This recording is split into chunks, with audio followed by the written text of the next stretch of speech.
Мы отправляем сегодня оперативную группу численностью 140 человек в Чеченскую Республику, Грозненский сельский район, населенный пункт, Толстоюрт. Мы в постоянном режиме, как я уже сказал, обеспечиваем там те задачи, которые стоят перед Министерством внутренних дел.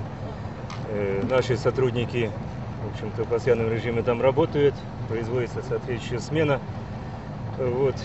А задачи у нас это защита конституционного строя, это обеспечение общественного порядка, безопасности.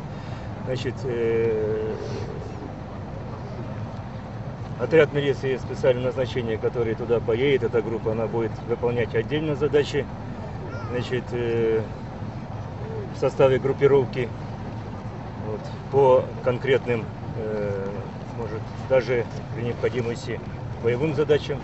Я уверен, что те задачи, которые стоят перед нашими сотрудниками, перед личным составом, они с честью будут выполнены. Мы сегодня не имеем серьезных замечаний в отношении тех сотрудников, которые находятся и выполняют задачи там на месте.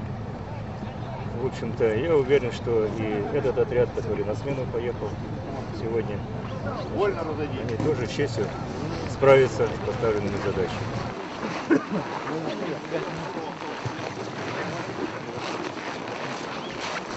Давай.